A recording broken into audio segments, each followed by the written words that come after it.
G24 news కి స్వాగతం. నా పేరు వరుణ్. ఇక డీటెయిల్స్ చూస్తే కాకినాడ జిల్లా అక్రమ వ్యాపారాలు కూడా కేంద్రం కత్తిపూడి కేంద్రంగా పలు అక్రమ వ్యాపారాలు దమ్ముంటే పట్టుకోరా షికావత్ పట్టుకుంటే వదిలేస్తా సిండికేట్ పుష్ప 2 సినిమాలో ఈ డైలాగ్ ఎంత పాపులర్ అయిందో మీ అందరికీ కూడా తెలుసు. అయితే ఈ సినిమాలో హీరోని పట్టుకోవడానికి పోలీస్ ఆఫీసర్ షికావత్ తెగ ప్రయత్నం చేస్తూ ఉంటారు.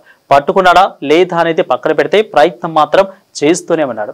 ఇక కత్తిపూడి కేంద్రంగా డీజిల్, పెట్రోల్, తారు, ఐరన్, ఇక బయోడీజిల్ అనేక అక్రమాలకు పాల్పడుతూ పగలు రాత్రులు నిత్యం జరుగుతున్న అటువైపుగా ఏ పోలీస్ అధికారి కన్నెత్తి చూడడం లేదంటే వీరు ఎంత పవర్ఫుల్ అర్థం చేసుకోవచ్చు. రోజుకు లక్షల వ్యాపారం, నెలకు కోట్లలో టర్న్ ఓవర్. ఈ అక్రమ సంపదన అంతా ఎవరి జేబులోకి పోతుందో అర్థం కాదు. ఏదైనా చిన్న వ్యాపారం చేసుకోవాలంటే ప్రభుత్వ అనుమతులు తీసుకోవాలి, ఆపై GST చెల్లించాలి.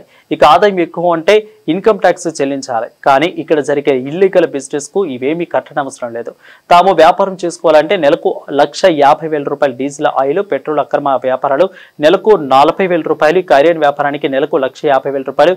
ఇలా మీరు చేసే ప్రతి బిజినెస్ కు ఒక రేటు శివ అండ్ గ్యాంగ్ నిర్ణయిస్తారు. నెల శివ గ్యాంగ్ కు చెందిన లక్ష్మీ బాబు అక్రమ వ్యాపారం చేసేవారి నుంచి వసూలు చేసుకుపోతారు. జాతీయ రహదారిపై నిత్యం రోజు కొన్ని వందల లారీలు ప్రయాణిస్తూ ఉంటాయి. వాటి నుంచి డీజిల్ తక్కువ ధరకు డ్రైవర్ల వద్ద నుండి కొనుగోలు చేస్తారు.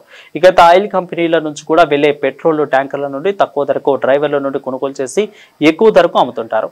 అలాగే తారు ట్యాంకర్ల నుంచి కూడా తక్కువ రేటుకు తారును కొనుగోలు చేసి ఇందులో తారు డబ్బా మధ్యలో ఇసుక కలిపి ఇక మార్కెట్ ధరకు కలిపి రోడ్డు కాంట్రాక్టర్లకు అమ్ముకొని సొమ్ము చేసుకుంటారు.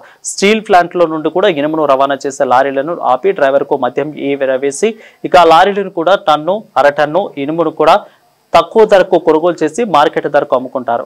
ఇక ఇనుప లారీల నుంచి కూడా వీరు తీసుకున్న బరువును కూడా సమానంగా గ్రానైట్ రాయి, బూడిద బస్తాలలో నింపి లారీలోకి ఎక్కిస్తారు. ఇక మాఫియా గ్యాంగ్ తక్కువ ధరకు కొనుగోలు చేసిన ఇనుమును లీగల్ గా ప్రభుత్వ అనుమతులు తీసుకొని వ్యాపారం చేస్తున్న ఐరన్ షాపులకు మార్కెట్ ధరను అమ్ముకొని భారీ లాభాలను ఆర్జిస్తారు. ఇక ఐరన్ గ్యాంగ్ కత్తిపూడి, అన్నవరం, బెండపూడి, గోపాలపట్నం ప్రాంతాలలో ప్రభుత్వ అనుమతులతో నడిచే ఐరన్ షాపుల్లో దర్జాగా అమ్ముకొని సొమ్ము చేసుకుంటారు.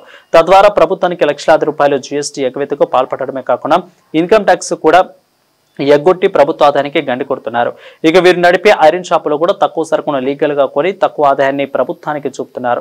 జాతీయ రహదారి వెంబడి వెళ్లే లారీల నుంచి కూడా ఇనుమును అక్రమంగా తక్కువ రేటుకు కొని ఇక లీగల్ గా వీరు నిర్మించే ఐరన్ షాపులో వందలాది టన్నుల ఇనుమును మార్కెట్ ధరకు అమ్ముకొని భారీ లాభాలను ఆర్జించడమే కాక ప్రభుత్వ ఆదాయానికి కూడా గండి కొడుతున్నారు.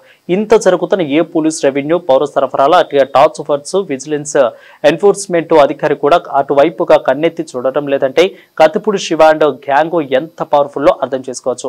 గతంలో అక్రమ వ్యాపారాలపై వార్తలు రాసిన విలేకరులపై భౌతిక దాడికి పాల్పడిన సంఘటనలు కూడా ఉన్నాయి.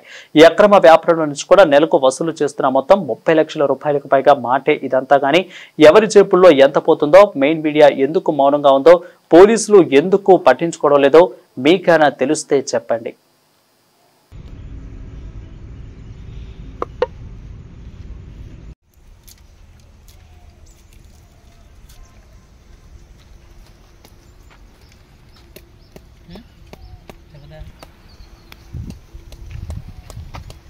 అలా